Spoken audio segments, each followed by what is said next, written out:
Howdy wonderful people, welcome back to the studio and the channel. Last week I did a video of an incredible piece of software by Nembrini Audio, which was a model of the ADA MP1 guitar preamp, and it's an incredibly legendary piece of gear. It was also used very famously by Michael Wagner on the album Pornograffiti by Extreme. Nuno Bettencourt is one of my favorite guitar players, so I had to dial in that tone. In today's video, I'm going to show you exactly how I dialed in the tone so that you guys can do it for yourselves as well. I'll take you through all the settings on the plugin. So I have my Washburn N4, which is one of my favorite guitars. This is a customized version which I spiritualized. It is a Spirit Dance N4, and I did the carving on it and stuff. I have a video of this if you'd like to see it. I will link it up here so you can check it out. But anyways, it has a Bill Lawrence L500 XL in the bridge, which is the sound that Nuno basically has been playing for ever and a day. So that's the pickup I'm going to be using in this guitar. I'm going directly into my audio interface, which is an Audient ID44, straight into the high Z input on the interface. And then I'm just using the software for all of the guitar sounds. I have added reverb and delay courtesy of IK Multimedia's Sunset Sound Reverb and their Tape Echo Delay, which are my two favorite reverb and delay plugins. All right, I'm going to head over to my Mac and show you exactly how I got this tone. All right, so I have Logic all opened up here, and I have my session with the Nembrini MP1 plugin all set up, and I have two instances, one for rhythm channel, and you can see another one which is for the lead channel.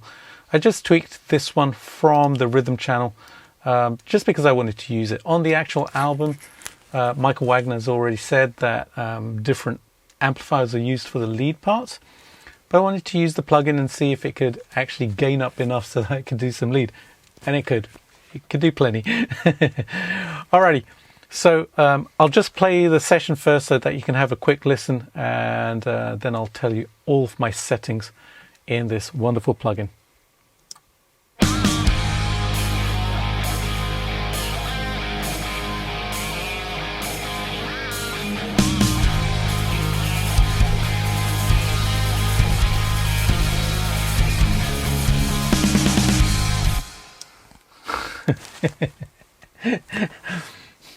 Has me smiling like a kid in a candy store.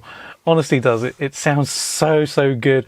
I've got my headphones on at the moment. Usually when I listen to amp software through headphones, there's a certain frequency which I can kind of hear. There's nothing here. It just sounds like an amp. It sounds so awesome. It sounds like I'm listening to an album or something. Wonderful. Absolutely wonderful.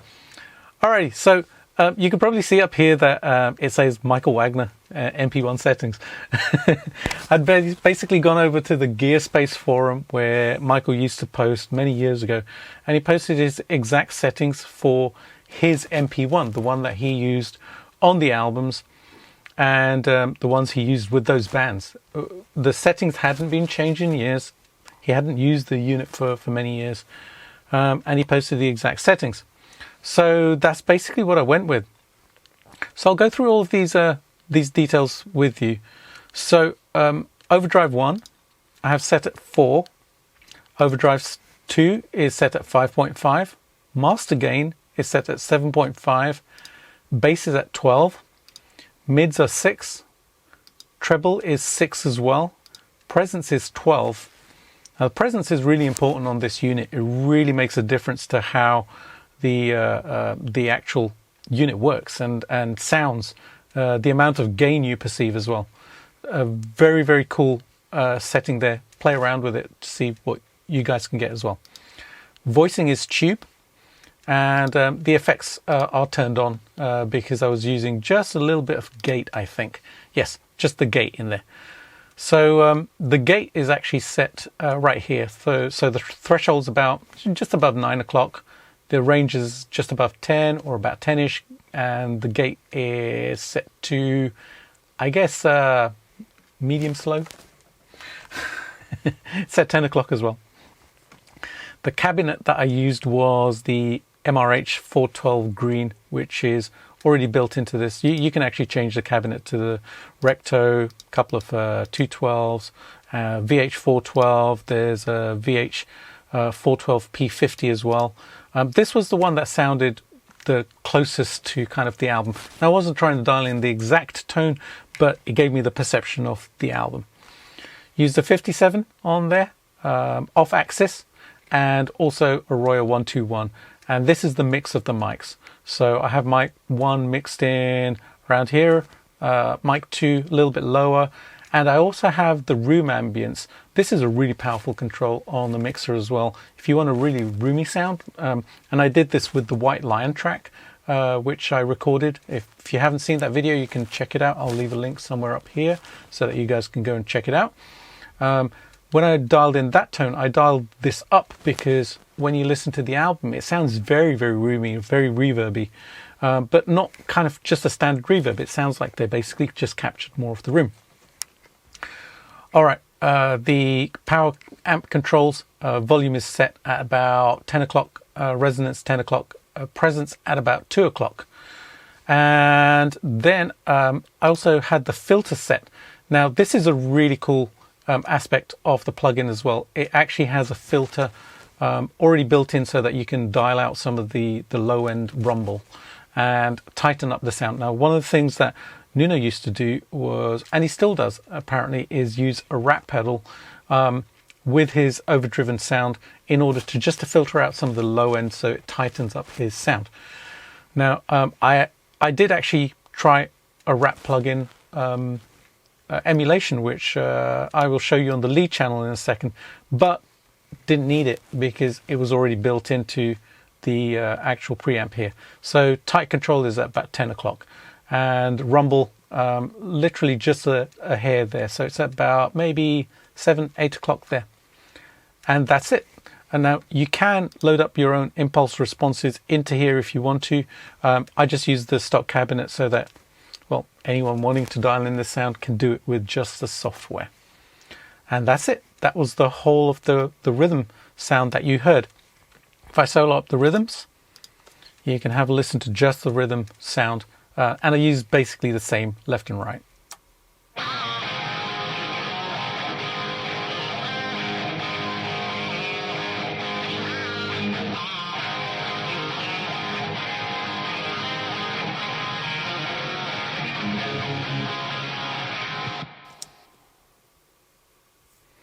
And the reverb and delay are actually the ones that I added, the Sunset Sound reverb and also the IK Multimedia tape echo delay.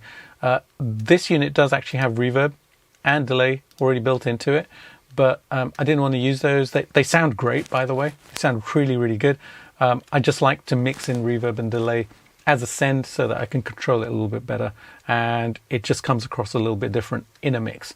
But you can actually use the effects in here. They sound really, really good. Alrighty, over to the lead channel.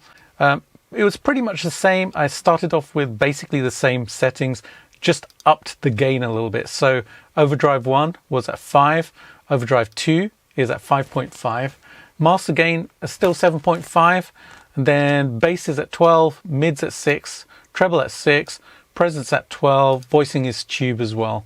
The only other thing that I did was I just upped the presence to almost 3 o'clock here, just to give it a little bit more push and to lift it away from the rhythm tracks. I wanted it to sound slightly different. The other thing that I did was I changed the second microphone to a dynamic 421, which is basically a model of a Sennheiser MD421 microphone, slightly brighter sound as well. And it basically just lifted the solo out a little bit, just above the rhythm tracks. Now, like I said, I did actually try the rat pedal emulation, which is made by Nembrini as well. You can actually download this one for free.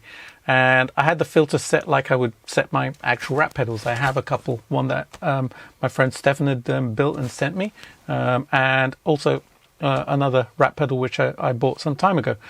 And I basically set it up and it sounded great, but like I said, didn't need it in the end because the filter was already built into here. I can just go to the filter and filter out some of the low end rumble. And that's it. That's how I got the sound. So there you go, guys and girls. That's exactly how I get my extreme Nuno Bettencourt tone with that plugin. It's fantastic, sounds awesome, feels really good to play. I'm having a blast actually plugging this into my interface, playing through there. It just sounds incredible. And I use the Michael Wagner settings just as a basis, and then I just tweak them just a little bit. I'm going to be bringing in a couple more tones, Skid Row and also White Lion, in the coming weeks. So if you haven't done so already and you would like to see them, please do remember to hit the subscribe button and the bell notification so that you know when new videos are going to be coming out. And please do give it a thumbs up as well. Helps out with the YouTube algorithm and it's so much appreciated. All right, have a fantastic day. I shall see you really soon with another video. In the meantime, here's some more sound clips of the Nembrini MP1 plugin. Enjoy.